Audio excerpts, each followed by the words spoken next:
Hi, I'm Mia Parrish, and today in Devils on the Details, we're talking with Erin Krasnow, the ASU Health Services Director. And I'm really excited that you're here because we've talked a lot about health, but really about physical health. We're talking about social distancing and taking temperatures and all those things that are really important. But in that time, mental and emotional health, I feel, has really taken a back seat. As a health professional, people are worried, they're anxious. What's your advice to them right now?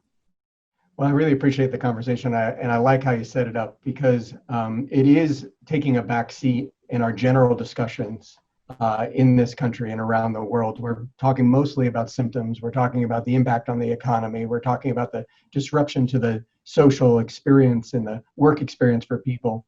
But it hasn't taken a back seat for most people in their lives. Most people, if not everybody, is feeling an extraordinary challenge to their mental health on a daily basis.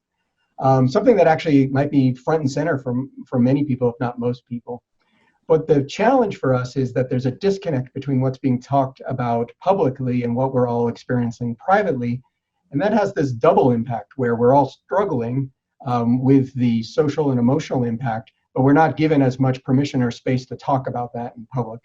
And this is a great step in the direction to get some of that out into the conversation so we can deal with the reality that this is extraordinary pressure on us. What are you telling students and the community about how to cope? What sort of, do you watch the news even, or don't you watch the news? Unfortunately, I do, which is also, it's like try and practice what you preach, doctor, heal thyself. So I have a lot of work on myself to do in that same regard.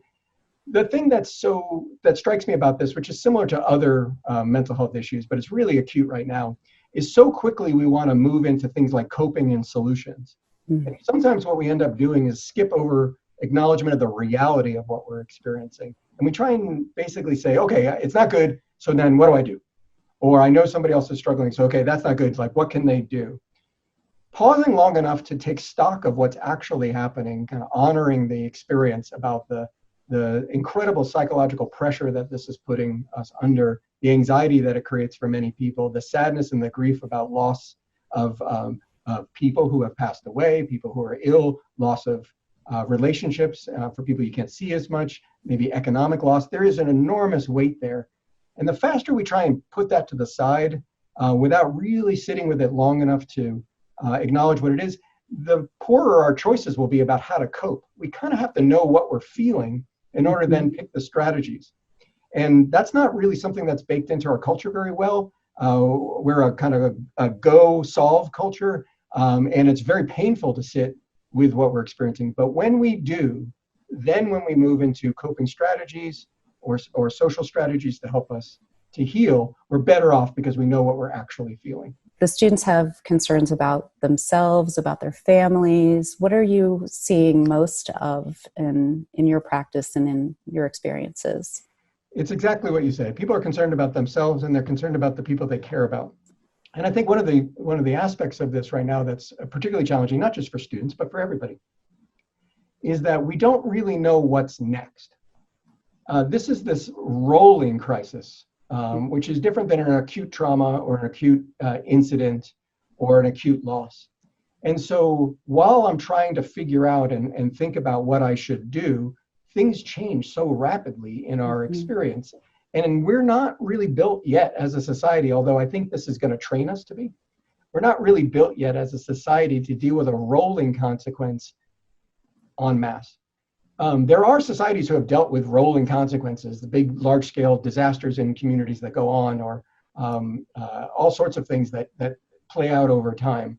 But those tend to either be time-limited or you kind of see a horizon, and that's hard for us right now. A hallmark of anxiety is this fear of the future, and all of us are dealing with, well, what is this future? I've been talking to a lot of students, certainly colleagues, lots of parents.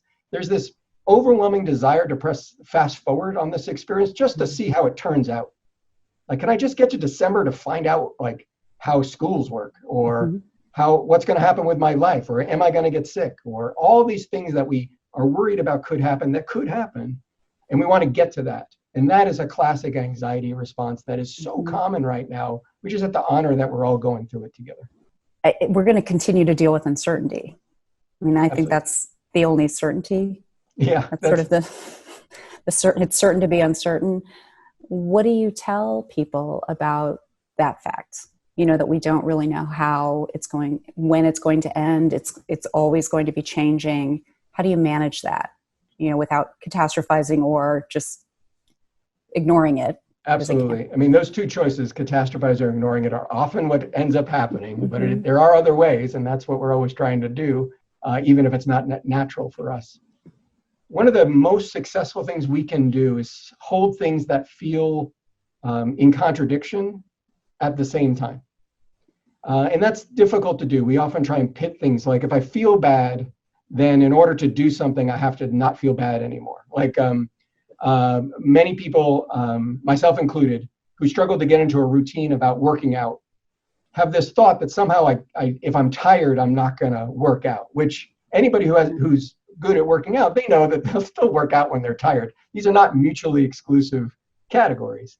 But somehow, for me and for others, we pit those against each other. And if I wait until I feel like working out to work out, I'm not going to work out. Mm-hmm.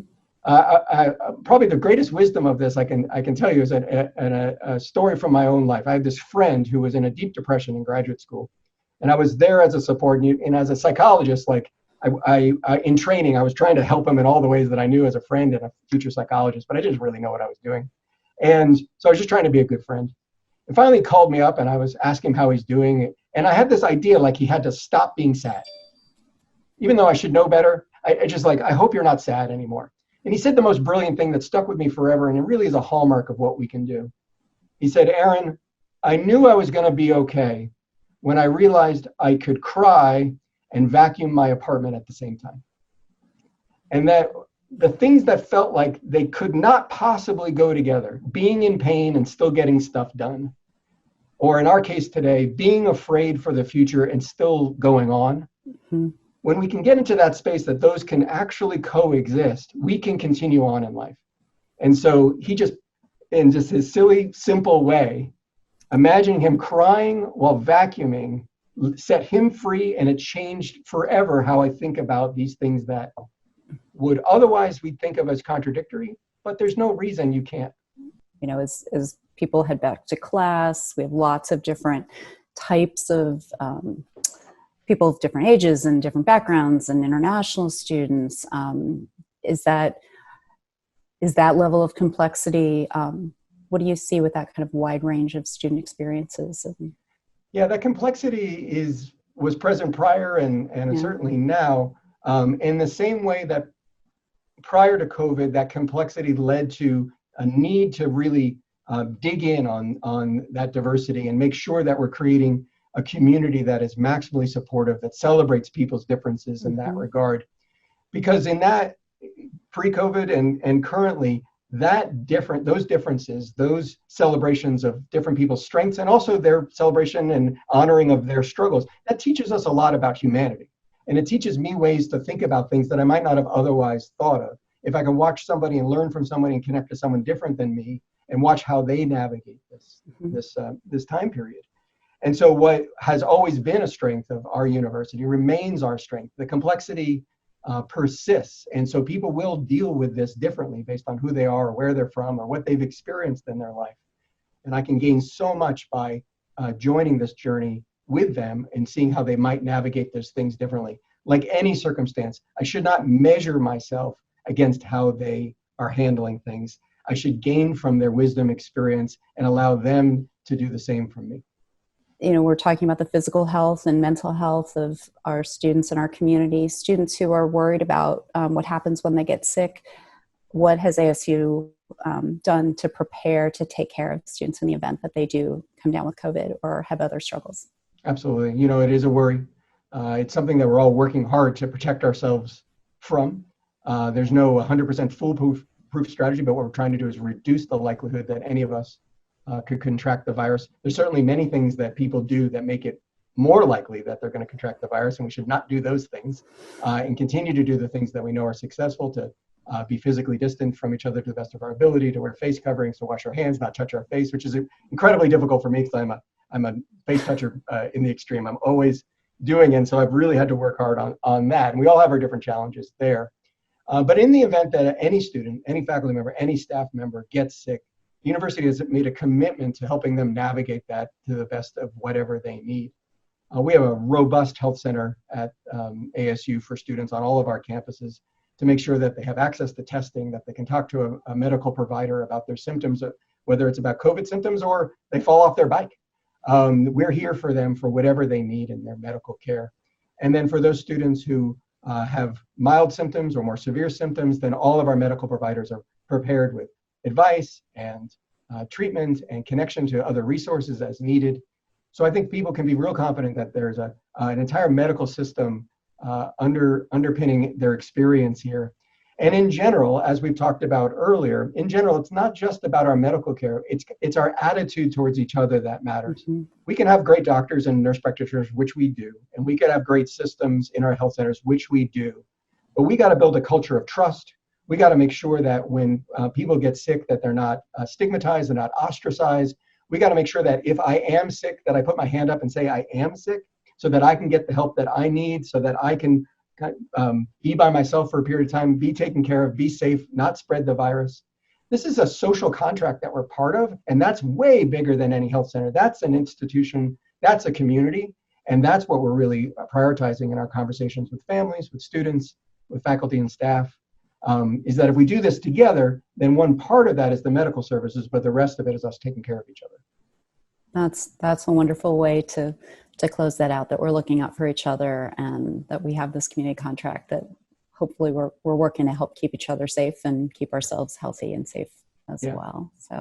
So Aaron, thank you so much for joining me today on Devils in the Details to share a bit about that. And thank you for all you're doing for the university and for our community and our students. Well, thanks for having me.